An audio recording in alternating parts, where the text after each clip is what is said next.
Example 3।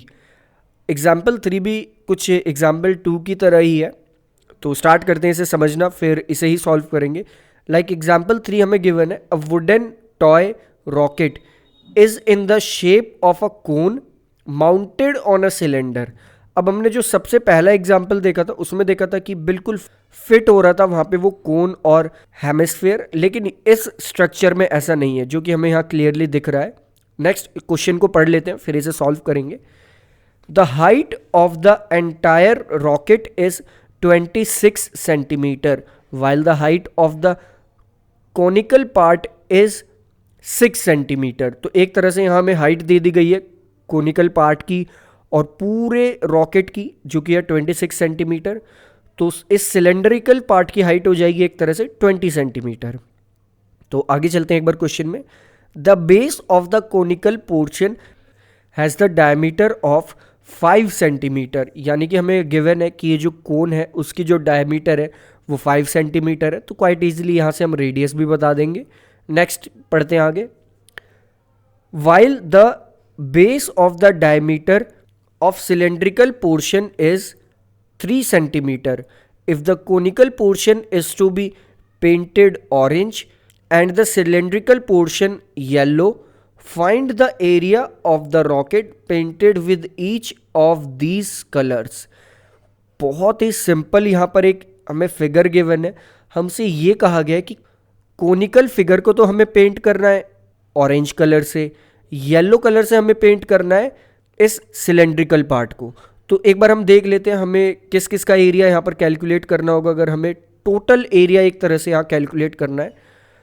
तो start करते हैं। सबसे पहले अगर हम ऑरेंज कलर की बात करें तो ऑरेंज कलर होना है कोन पे। कोन को अगर हम देखें तो कोन का ये वाला पोर्शन, यानी कि जो सिलेंडर के अंदर वाला पोर्शन है वो पेंट नहीं होगा, लेकिन ये वाला हिस्सा तो पेंट होगा, जो कि हम स्ट्रक्चर में देख सकते हैं। इसके साथ साथ कोन का कर्व्ड सरफेस एरिया भी पेंट होगा।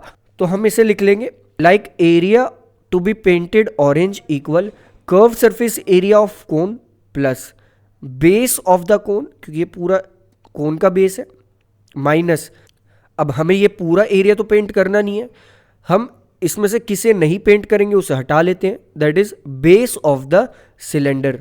तो हमारे पास ये एक तरह से फॉर्मुलेटेड स्ट्रक्चर आ गया है। हमें किस किस का एरिया कैलकुलेट करना है। अगर हमें ऑरेंज पेंटेड का टोटल एरिया देखना है कि ऑरेंज कितने एरिया में पेंट होगा, तो हमें पहली चीज़ कर्व सरफेस एरिया निकालना है कोन का, जो कि होगा पाई आर एल।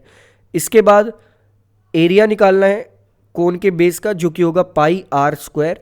इसके बाद सिलेंड्रिकल बेस का एरिया निकालना है, जो कि होगा पाई आर डैश स्क्वायर, क्योंकि यहाँ पर हम सिलेंड्रिकल बेस को आर डैश से रिप्रेजेंट कर देंगे, यानी कि सिलेंड्रिकल बेस के रेडियस को आर डैश मान लेते हैं और कोनिकल बेस के रेडियस को आर मान लेते हैं।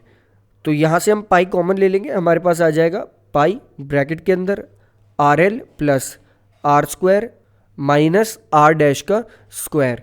इसके बाद क्वेश्चन में हमें ये कहा गया कि हमें पाई की वैल्यू 3.14 लेनी है, लेकिन आर तो हम यहाँ बता देंगे, बट एल कैसे कैलकुलेट करेंगे। हमने प्रीवियसली एक एग्जाम्पल में देखा था कि हम एल कैसे कैलकुलेट करते हैं, तो डायरेक्टली यहाँ बस एल का फॉर्मूला देख लेते हैं।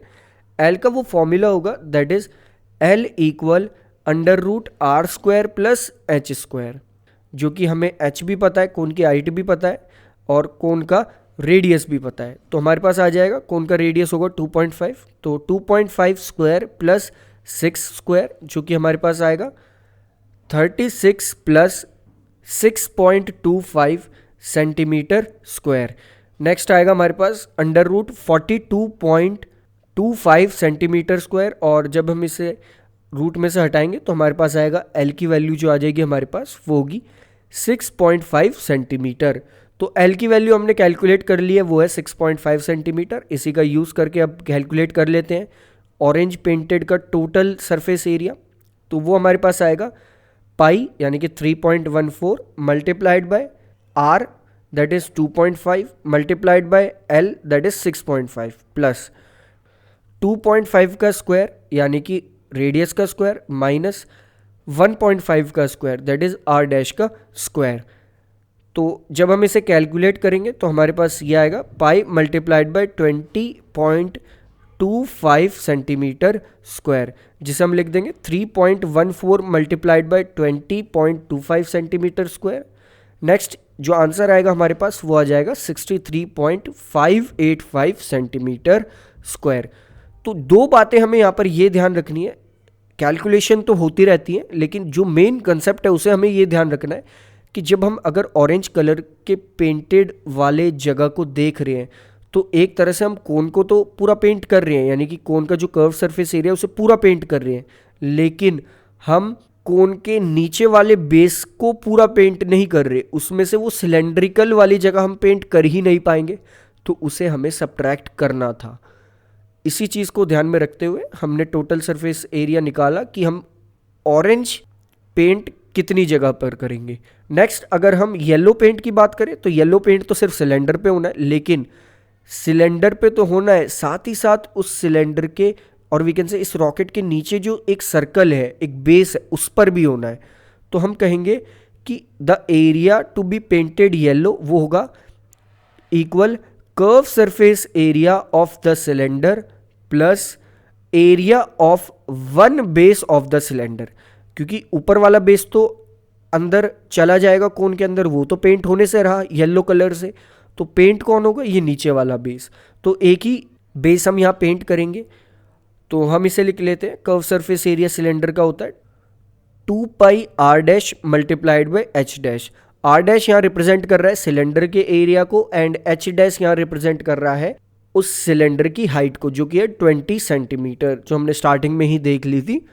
इसके बाद plus pi are dash square. अब हम पाई आर कॉमन ले लेंगे तो हमारे पास आ जाएगा pi r multiplied by 2h dash plus r dash. अब हम यहाँ बार बार कॉमन क्यों ले रहे हैं, हम बार बार कॉमन इसलिए ले रहे हैं ताकि हमारी कैलकुलेशन बहुत ज़्यादा ईजी हो जाए। इसीलिए हम ये कोशिश करते हैं कि हम पहले फॉर्मुलेट करें, फॉर्मुलेट करने के बाद कुछ चीज़ों को कॉमन ले लें।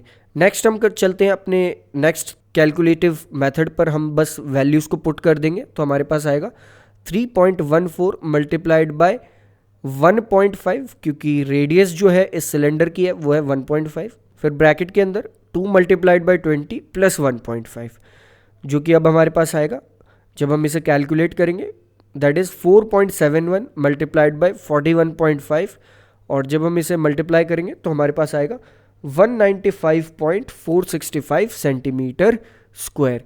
तो कैलकुलेशन तो एक अलग चीज़ है, लेकिन मेन चीज़ ये है कि हमें ये समझ में आना चाहिए कि कैसे और कितना एरिया यहाँ पर हम किस में ऐड करेंगे और फिर कैलकुलेट करेंगे।